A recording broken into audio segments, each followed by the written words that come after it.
नमस्कार, मी अनुश्री करंदीकर. नम्मा होमिओपॅथी आरोग्य संजीवनी या विशेष कार्यक्रमामध्ये तुमचं सगळ्यांचं अगदी मनापासून स्वागत.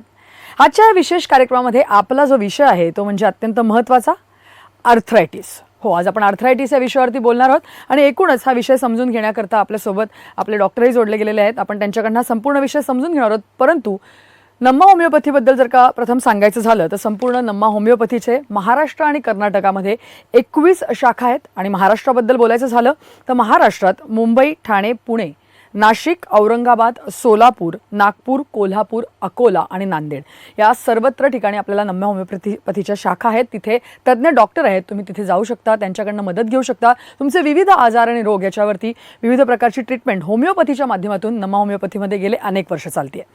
अगदी आर्थरायटिसबद्दलच सांगायचं झालं तर गेल्या 10 वर्षांपासून आर्थरायटिसवरती प्रामुख्याने होमिओपॅथीच्या माध्यमातून नम्मा होमिओपॅथीमध्ये ट्रीटमेंट चालू आहे. आत्तापर्यंत 50,000हून अधिक केसेस सक्सेसफुली नम्मा होमिओपॅथीच्या माध्यमातून आर्थरायटिसच्या देखील बऱ्या झालेल्या आहेत. त्यामुळे एकूणच जर का आपण विषय समजून घेणार असू तर आर्थरायटिस हा अत्यंत महत्त्वाचा विषय आहे. आणि आर्थरायटिसबद्दल हे संपूर्ण ज्ञान देण्याकरता आज आपल्यासोबत आहेत डॉक्टर रीना वाढे. डॉक्टर, कार्यक्रमात मनापासून स्वागत. नमस्कार. तर डॉक्टरांबद्दल सांगायचं झालं तर डॉक्टर स्वतः MD होमिओपॅथ आहेत. त्याचबरोबर त्या होमिओपॅथिक कन्सल्टंट म्हणून गेल्या 5 वर्षांपेक्षा जास्त काळापासून नम्मा होमिओपॅथीशी असोसिएटेड आहेत. आजचा विषय पुन्हा एकदा प्रेक्षकांना तुम्ही समजून घ्या. आजचा विषय आहे आर्थरायटिस. एक्झॅक्टली आर्थरायटिस म्हणजे काय, त्याचे प्रकार काय आहेत आणि एकूणच ट्रीटमेंटच्या माध्यमातून नम्मा होमिओपॅथी कशा प्रकारे काम करते, हा एकूणच विषय असणार आहे. आपण थेट विषयाला सुरुवात करूया. डॉक्टर, मी जसं म्हटलं तसं की आर्थरायटिस हा विषय गंभीर आहे, महत्त्वाचा आहे, लोकांना समजून घेणं गरजेचं आहे. तर त्या अनुषंगाने सुरुवातीला अगदीच सोपा प्रश्न तो म्हणजे आर्थरायटिस नेमका काय आहे, काय सांगाल? आता आपण बरेचदा बघतो की एका ठराविक एज ग्रुप नंतर आपल्याला कसं सांधेदुखीचा त्रास होतोच आहे.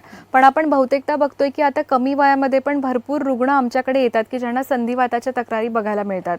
तर आर्थरायटिस म्हणजे काय? ऑर्थो म्हणजे हाड किंवा जॉईंट आणि आयटिस म्हणजे इन्फ्लमेशन किंवा तुमच्या सांध्यावरती सूज येणं. ओके, तर आता 2 हाडं जोडल्या गेली की एक जॉईंट तयार होतो. या हाडांना जोडून ठेवण्यासाठी लिगामेंट किंवा आपण त्यांना स्नायू म्हणू शकतो. 2 हाडांमध्ये घर्षण नको व्हायला म्हणून तिथे एक गादीचा थर असतो.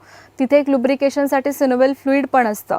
ह्या सगळ्या गोष्टी व्यवस्थित आहे. पण काही कारणांनुसार जेव्हा या सांध्यांमध्ये तुम्हाला वेदना होत आहेत किंवा सूज यायला लागते, अखडणपणा व्हायला लागतो, त्यांचा आकार बदलायला लागतो, तर तेव्हा आपण म्हणू शकतो की ही संधिवाताची सुरुवात आहे. तर डॉक्टर, आपण आर्थरायटिस या विषयावरती माहिती देताय, तुम्ही सगळं समजावून सांगताय, परंतु आपल्याला बरेचसे कॉल येत आहेत. मला वाटतं प्रेक्षकांनाही तुम्हाला काही प्रश्न विचारायचे आहेत, तर त्यांचे प्रश्न नेमके काय आहेत आपण थोडंसं समजून घेऊया. आपल्याला पहिला कॉल आलेला आहे, आपण प्रेक्षकाशी बोलूया. बोला. हॅलो मॅम, मी तुमचा आता TV बघतो आहे. शोमध्ये तुम्ही सांगितलेलं आहे की वातासंदर्भात आपण बोलतो आहात. माझ्या आईचं वय आता 53 आहे. तिचे जे गुडघे आहेत, गुडघ्यांना खूप सूज आहे, चालता येत नाही आहे आणि जिनासुद्धा चढता येत नाहीत. आम्ही 2 वर्षापासून ट्रीटमेंट घेतो आहे, काही फायदा होत नाही. पण आता डॉक्टरांनी आम्हाला ऑपरेशन सांगितलेलं आहे. पण आईला ऑपरेशन शक्यतो टाळण्याचा आम्ही प्रयत्न करतो आहोत. तर आपल्याकडे काही ट्रीटमेंट त्याच्या अनुषंगाने होऊ शकते का? तुम्ही कुठून बोलताय आणि तुमचं नाव काय तुम्ही सांगू शकाल? मी ठाण्यावरून बोलतो आहे, पंकज पाटील. नक्की पंकज, बोला डॉक्टर. पंकज, आता जसं तुम्ही सांगितले की तुमच्या आईला गुडघेदुखीचा त्रास होतोय आणि जिनं चढणं उतरणं पण अवघड झालंय, त्यात तुम्हाला ऑपरेशन पण सजेस्ट केलंय. तर हा एक संधिवाताचा ऑस्टिओआर्थरायटिसचा प्रकार वाटतं. यामध्ये कसं असतं की तुम्ही बहुतेकदा पेन किलर, कॅल्शियम, व्हिटॅमिनच्या गोळ्या खाता, पण त्याने तुमचं पेन थांबतं, पण हळूहळू तो आजार वाढून तुम्हाला ऑपरेशन पण सजेस्ट करावं लागतं. तर यासाठी आपल्याला काय करता येईल की नम्मा होमिओपॅथीच्या वतीने आपण immunogenic miasmatic 6th generation homeopathic ट्रीटमेंटने त्यांचा आजाराला थांबवू शकतो. म्हणजे जे पण काही दुखणं आहे, वेदना आहे, सूज आहे, हे कमी होऊन जाईल. या व्यतिरिक्त आपल्या औषधांनी त्यांना साईड इफेक्ट पण होणार नाही आणि ऑपरेशन टाळण्यासाठी आपण नक्की प्रयत्न करू शकतो. तर ठाण्याला आपली शाखा आहेच, तर तुम्ही एकदा त्यांना कन्सल्ट करायला घेऊन या. म्हणजे योग्य तपासणी करून आपण तुम्हाला पुढचं मार्गदर्शन करू शकतो. नक्कीच. बरं, एकूणच आपण जसं सांगितलं तसं आर्थरायटिस म्हणजे काय आपण समजून घेतलं, परंतु आता हे आर्थरायटिस किंवा संधिवात याचे विविध प्रकार असतात. तर त्या अनुषंगाने काय सांगाल, नेमके प्रकार कसे असतात, कशा प्रकारे? नक्कीच, प्रत्येक आजारामध्ये आपल्याला कारणं बघायलाच मिळतात. पण आता जे आमच्याकडे डेली रुटीन प्रॅक्टिसमध्ये आम्हाला रुग्ण बघायला मिळतात ते म्हणजे ऑस्टिओआर्थरायटिस, सगळ्यात महत्त्वाचा आजार. आता ऑस्टिओआर्थरायटिस ज्याला आपण संधिवात असं सुद्धा म्हणतो. दुसरा कॉमन प्रकार जर आपण बघायला गेलो तर ज्याला आपण आमवात मराठीमध्ये म्हणतो, रुमॅटॉइड आर्थरायटिस. ओके, हा एक ऑटोइम्युन डिसीज आहे. त्यानंतर गाऊट, ज्याला आपण आपण रक्तवात म्हणतो. यानंतर लंबस स्पॉन्डिलोसिस, सर्वायकल स्पॉन्डिलोसिस, अँकिलोजिंग स्पॉन्डिलायटिस हा युजली तुमच्या मणक्यांशी रिलेटेड असा आजार आहे. त्यानंतर सोरियाटिक आर्थरायटिस म्हणजे आपण बरेचदा बघतो की त्वचेवरती एक सोरायसिस नावाचा आजार असतो आणि हा सोरायसिस जर तुम्हाला खूप वर्षांपर्यंत राहिला तर तुम्हाला त्यानंतर सांध्यांचा वेदना चालू होता, ज्याला आपण सोरियाटिक आर्थरायटिस. यानंतर व्हायरल आर्थरायटिस म्हणजे एखादा ताप आला, फीवर आला आणि त्याच्यानंतर तुम्हाला वाताची सुरुवात झाली तर तो व्हायरल आर्थरायटिस. ओके, तर संधिवाताचे जे प्रकार आहेत हे खूप जास्त आहेत जर आपण त्याला एक्सप्लेन करायला गेलो तर, पण जे कॉमन प्रकार आहेत ते मी तुम्हाला आता तेच सांगेन. नक्की नक्की. आणि आता तुम्ही प्रकार सांगताना कारणांचा उल्लेख केला, तर मग एकूणच लोकांना किंवा जे पेशंट्स आहेत त्यांना पण हा प्रश्न असतो की मला नेमका हा संधिवात का झालाय, तर काय कारण असू शकतात प्रामुख्याने संधिवात होण्याचे? नक्कीच सांध्यांचं कारण म्हणजे आपण बघायला गेलो तर बघा कसं असतं की या प्रश्नाचं उत्तर देण्याआधी मला तुम्हाला प्रकारानुसार कारण सांगायला नक्की, आवडते. नक्की, ओके, नक्की. हां. तर सगळ्यात महत्त्वाचा पहिला प्रकार आपला असतो ऑस्टिओआर्थरायटिस, ज्याला आपण संधिवात असं म्हणतो. तर हा जो प्रकार आहे वाताचा, याच्यामध्ये कसं असतं की तुमच्या सांधे जे आहेत म्हणजे मोठे लार्ज जॉईंट अफेक्शन असतं, जसं की आपले पायाचे गुडघे. आता हा जो गुडघा असतो हा एक वेट बिअरिंग जॉईंट आहे, तो तुमचं वजन सांभाळतोय, राईट. तर एका वयोगटानंतर म्हणजे वयाची 40-50 ओलांडायला लागली किंवा हे सगळ्यात पहिलं महत्त्वाचं कारण आहे की तुमचं एज फॅक्टर. दुसरं म्हणजे तुमच्या शरीरामध्ये कॅल्शियम आणि विटॅमिन डेफिशियन्सीज होत आहेत, हॉर्मोनल इम्बॅलन्स किंवा मेनोपॉझल एज ग्रुप नंतर जे पण तुमच्या शरीरामध्ये बदल होतात. म्हणून ऑस्टिओआर्थरायटिसमध्ये आपण बहुतेकदा बघतो की स्त्रियांना याची जास्तीत जास्त सुरुवात लवकर होते. ओके, वाढलेलं वजन, कामाचा ताणतणाव ज्याला आपण मेकॅनिकल स्ट्रेस म्हणू शकतो, किंवा याच्या व्यतिरिक्त आपण बघतो की एखादी इंजुरी वगैरे झाली आहे, मेकॅनिकल इंजुरी वगैरे, करेक्ट. लाईफस्टाईल तुमचं चुकतंय, खाण्यापिण्यामध्ये थोडा डेफिशियन्सीज होत आहेत, खाल्ल्यानंतर पण ते तेवढं प्रॉपर तुमचं पचन होत नाही आहे. या व्यतिरिक्त मानसिक ताणतणाव हे पण एक महत्त्वाचं कारण असू शकतं. ओके, तर संधिवातामध्ये आपण बहुतेकदा बघतो की वाढलेले वय म्हणजे 50च्या नंतरचे रुग्ण बघायला मिळतात. मोठ्या जॉईंटपासून सुरुवात होते आणि हळूहळू मग ते तुमच्या छोट्या जॉईंट्सपर्यंत पण तो आजार येऊन पोहोचतो बघा. बरं, म्हणजे एकूणच आपण जर का बघितलं तर ऑस्टिओआर्थरायटिस किंवा संधिवाताबद्दल तुम्ही सांगितलं. मगाशी तुम्ही पुढचा जो उल्लेख केला होता तो म्हणजे आंबात किंवा रुमॅटॉइड आर्थरायटिस, मग त्याची काही कारणं किंवा त्याचं प्रामुख्याने काही वैशिष्ट्य असू शकतं? Exactly. So basically rheumatoid arthritis हा एक ऑटोइम्युन डिसीज आहे. आता auto means self. Okay, self generated disease आहे हा. कुठल्याही प्रकारच्या डेफिशियन्सीमुळे किंवा एकापासून दुसऱ्यांना असं काही नसतं त्यामध्ये, राईट. किंवा एखादं तुम्ही ट्रॉमॅटिक इंजुरी झाली त्याच्यानंतर तुम्हाला दुखणं वगैरे ते असं पण नाही आहे. तर ऑटोइम्युन डिसीजचे महत्त्वाची कारणं जर आपण बघायला गेलो तर हा एक तुमचा अनुवांशिक घटक असू शकतो की हो फॅमिली बॅकग्राऊंडमध्ये होतं म्हणून माझ्यापर्यंत हा आजार आला आहे. किंवा दुसरं कारण म्हणजे सगळ्यात महत्त्वाचं मानसिक ताणतणाव, स्ट्रेस फॅक्टर. ओके, सो कसं असतं ना, आता आपली ही जी इम्युनिटी किंवा रोगप्रतिकार शक्ती आहे हिचं काम काय की ज्या पण गोष्टी तुमच्या शरीराला त्रासदायक आहे त्या गोष्टींपासून आपल्याला ते प्रोटेक्ट करत असतं. रोगप्रतिकार शक्ती आहे ती. आता जसं की एखादं बॅक्टेरियल इन्फेक्शन झालं तर आपल्या बॉडीला माहिती आहे की हे माझं टार्गेट आहे, याच्यासोबत आपल्याला लढायचं आहे. पण मानसिक ताणतणाव ही एक अशी गोष्ट आहे की जी तुम्हाला दिसत नाहीये ना, त्याच्यासाठी कुठला रिपोर्ट वगैरे पण नाही आपण तपासू शकत. त्याच्यामुळे इम्युनिटीला आपल्याला कन्फ्युज होतं की नेमकं कोणासोबत लढायचं आहे. आणि अशा वेळेस काय होतं की तुमच्या शरीरातले जे सांधे असतात त्यावरती जेव्हा तुमची इम्युनिटी अटॅक करायला लागते तेव्हा तुमच्या सांध्यांवरती सूज येते आणि अशा प्रकारे ह्या ऑटोइम्युन डिसीजेसची सुरुवात होते. ओके, सो बेसिकली यामध्ये आपण बघतो की आपण जसं म्हटलं की संधिवातामध्ये एका वयानंतर तुम्हाला दुखणं येते. त्या उलट आमवातामध्ये तुम्हाला अशा प्रकारे कुठल्याही वयाचं रिस्ट्रिक्शन नाही आहे. म्हणजे यामध्ये आपल्याला अगदी कमी वयाचे पण पेशंट आम्ही बघतो आणि त्यातल्या त्यात वाढलेलं एकदम वय असेल तरीसुद्धा याचे पेशंट येतात. आणि बहुतेकदा या आजाराची जी सुरुवात असते ती तुमच्या हाताची बोटं, पायाची बोटं, मनगटं किंवा अँकल जॉईंट म्हणजे स्मॉल जॉईंट अफेक्शन आहे. सगळ्यात पहिले लहान जॉईंट अफेक्ट होतील आणि हळूहळू तुमचे मग मोठे सांधे पण कव्हर होतात. आणि या आजारामध्ये कसं असतं की फक्त हे आजार फक्त हाडांपुरतं लिमिटेड नाही राहत. हीच जर सूज तुमच्या इंटरनल ऑर्गन्सवरती आली तर मग त्यामुळे पेशंटला सतत ताप येणे, कणकणी येणे किंवा थकवा अशक्तपणा जाणवणे, सांध्यांवरती नेहमी सूज राहणे, अखडणपणा वगैरे होणे, नाही का. बहुतेकदा आम्हाला स्त्रिया सांगतात की मॅडम मला ना म्हणजे भाजी निवडता येत नाही आहे, कणिक मळता येत नाही आहे, कपडे पिळता येत नाही आहे, केस विंचरता येत नाही आहे, राईट. म्हणजे हे छोटे छोटे जे ॲक्टिव्हिटीज आहे घरगुती हे करताना त्यांना त्रास व्हायला लागतो. या व्यतिरिक्त गुडघेदुखीचे, संधिवाताचे जर रुग्ण आमच्याकडे आले तर ते सांगतात की आता आम्हाला मांडी घालायला जमत नाही आहे, पायऱ्या चढता उतरता येत नाही, नाही का. उठता बसताना आधार लागतोय किंवा मी कोणासोबत चालते तर माझी स्पीड कमी व्हायला लागली आहे, पहिल्यासारखं त्यांची चाल राहत नाही. म्हणजे कसं असतं ना की तुमचं डेली रुटीन ह्या सगळ्या वाताच्या प्रकारामुळे डिस्टर्ब होत असतं. करेक्ट. म्हणजे जसं तुम्ही आता म्हणालात की संधिवात झाला किंवा आंबात झाला, आणखीन एक उल्लेख केला होता तुम्ही गाऊटचा. गाऊट म्हणजे काय मग एक्झॅक्टली? त्याच्यामध्ये अशा प्रकारची काही वेगळी लक्षणं दिसून येतात? येस, गाऊट म्हणजे रक्तवात आहे बघा. सो बेसिकली कसं असतं, आपल्या शरीरामध्ये ना एक युरिक ॲसिड नावाचं कंटेंट आहे. ओके, युरिक ॲसिड हे तुमच्या शरीरामध्ये एक नॉर्मली 7 पर्यंत आपण म्हणतो की ते असायला पाहिजे. पण जेव्हा याचं प्रमाण वाढायला सुरू होतं रक्तामध्ये, तेव्हा ते युरिक ॲसिड काय करतं ना, आपल्या अगदी पायाच्या अंगठ्यांमध्ये किंवा छोट्या जॉईंट्समध्ये जाऊन साचायला लागतं. आता कसं असतं की ते एक्सेसिव्ह म्हणजे तिथे साचतंय ना, त्याची गरज नाही आहे. सांध्यांमध्ये जर ते साचलं तर तिथे नक्की वेदना तुम्हाला होणारच आहे. ओके, आता युरिक ॲसिड वाढण्याचं प्रमाण हे किंवा कारण जर आपण बघायला गेलो तर बहुतेकदा आपण बघतो की नॉनव्हेज खाण्यामध्ये जास्त येत आहे, ड्रिंक्सची सवय खूप जास्त आहे, लाईफस्टाईल फार चुकीची आहे नाही का, किंवा या व्यतिरिक्त आपण म्हणू शकतो की जेनेटिक पण हा आजार येऊ शकतो. तर अशा प्रकारची भरपूर कारणं बघायला मिळतात. युरिक ॲसिड जर तुमच्या सांध्यांमध्ये साचलं तर सुरुवातीला तुम्हाला दुखणं चालू होतं, हळूहळू तिथे लिटरली तुम्हाला सांगते की सूज पण अशा प्रकारे येते भयंकर की पेशंटला एकदम त्रास होतो त्या गोष्टीचा. म्हणजे गाऊटचे पेशंट कसं आहे ना की रोज कंप्लेंट नाही करणार, पण अचानकपणे त्यांना सडनली गाऊट अटॅक ज्याला म्हणतो आपण, सिव्हिअर पेन असतं.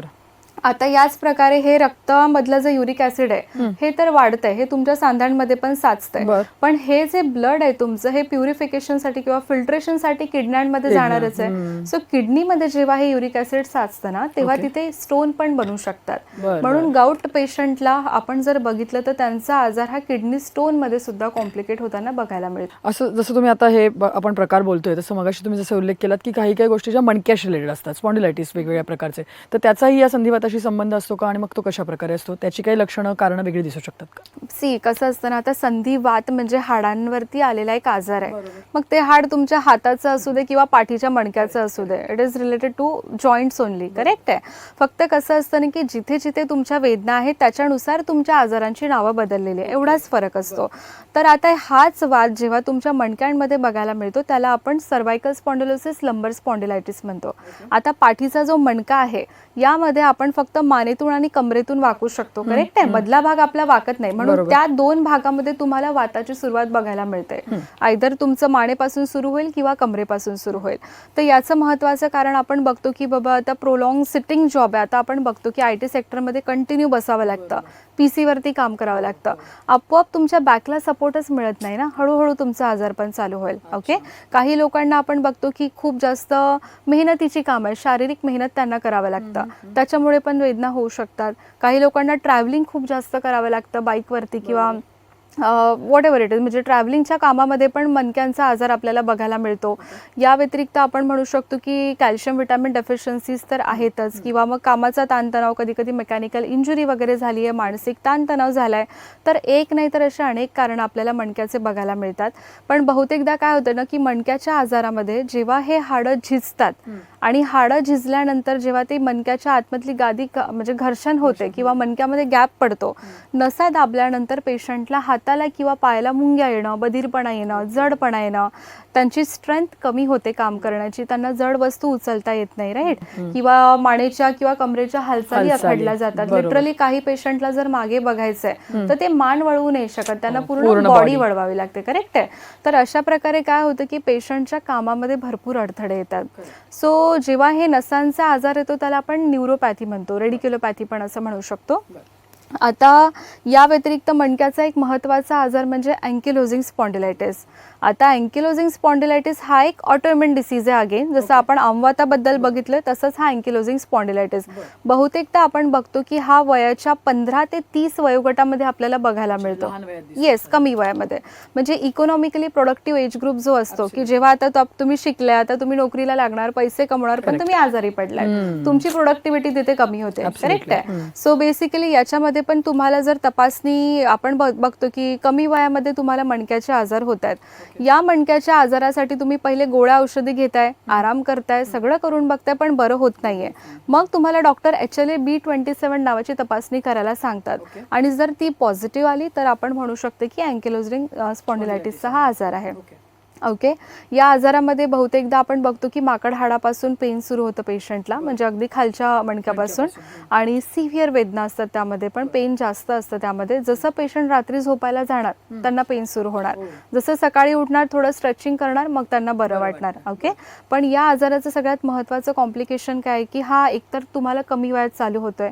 आता कुठला पण आजार जेव्हा तुम्हाला कमी वयात येतो त्याला लाईफस्पॅन खूप मोठा भेटतोय ना वाढायला. जर एखादा आजार तुम्हाला 50-60 मध्ये आला तर लाईफस्पॅन शॉर्ट आहे, पुढे वाढून वाढून तो किती वाढणार आहे.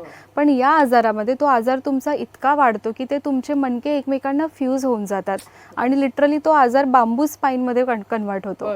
बांबू स्पाईन म्हणजे असं हाड की ते वाकू शकत नाही, राईट, ते कडक होऊन जातं पूर्ण. काही लोकांना लिटरली उचलून न्यावं लागतं, त्यांना बसता येत नाही, त्यांना हालचाली करता येत नाही, म्हणजे त्यांची लाईफ पूर्ण डिस्टर्ब होऊन जाते त्या आजारामुळे. होलिस्टिक अप्रोच असतो आपला पूर्णपणे, असं म्हणायला नक्की हरकत नाही.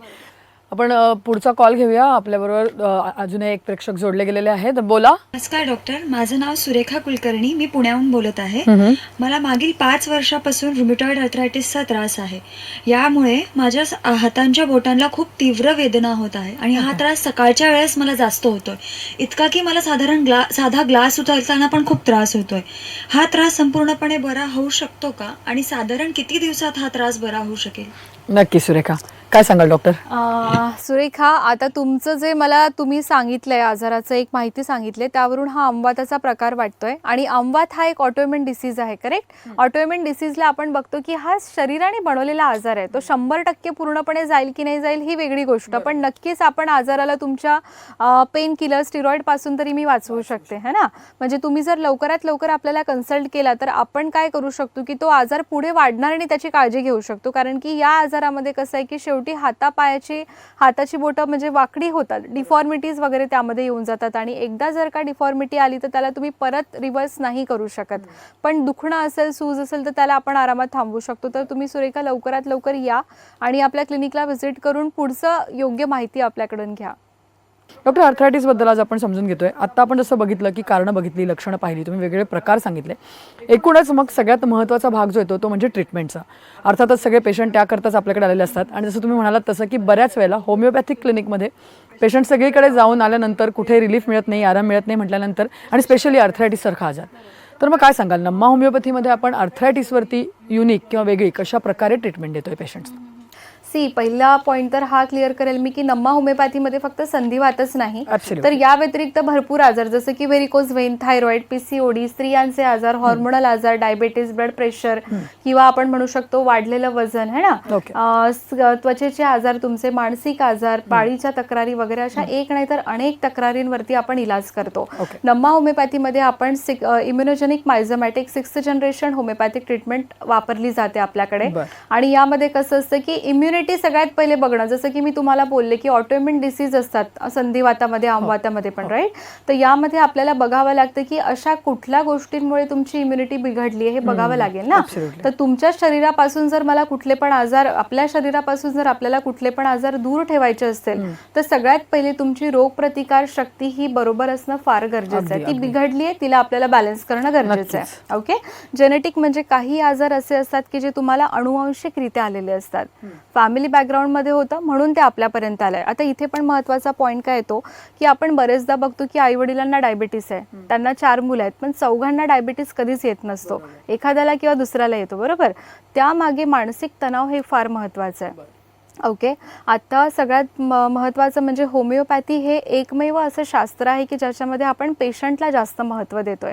आजार तर मला बरा करायचा आहे, पण आजाराच्या मागे नेमकं मूळ कारण काय, जर मला मूळ कारण लक्षात आलं तर मी मुळापासून त्याला बरं करू शकतो ना.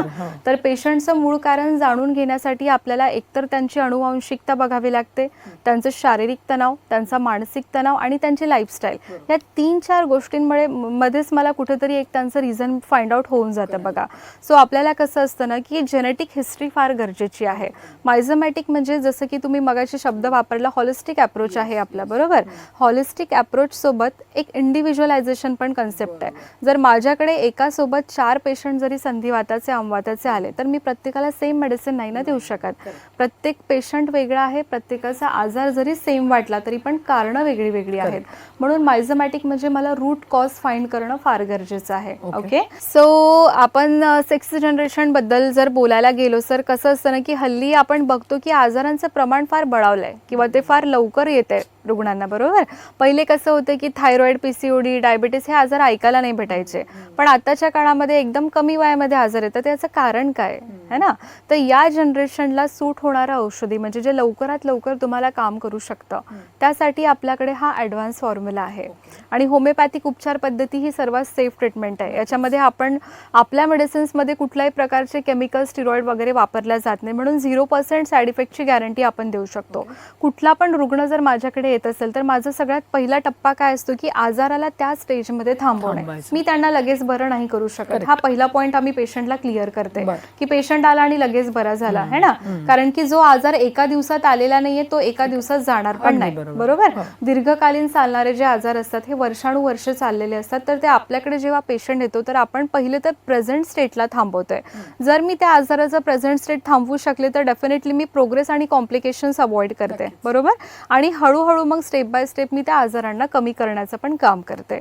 सो अशा प्रकारे आपण कसं असतं की रुग्णाला व्यवस्थित जर त्या आजाराबद्दल समजावलं की कशा प्रकारे तुमची ट्रीटमेंट कॅरी ऑन होणार आहे तर त्यांना ते पहिले माहिती असतं. तर अशा प्रकारे आपण पेशंटला व्यवस्थित सगळ्या गोष्टी समजावून हळूहळू त्या पेशंटचा आजार पण बरा करण्यासाठी मदत करतो. तर तुम्हाला सुद्धा अशा प्रकारच्या काही शंका असतील, तुमच्याही काही लक्षणं तुम्हाला येत असतील किंवा तुम्हाला आर्थरायटिस सारखा आजार असेल असं तुम्हाला वाटत असेल तर थांबू नका. स्क्रीनवरती जे नंबर दिलेले आहेत त्याच्यावरती तुम्ही फोन करू शकता, डॉक्टरांची अपॉइंटमेंट घेऊ शकता, थेट डॉक्टरांशी संवादही साधू शकता.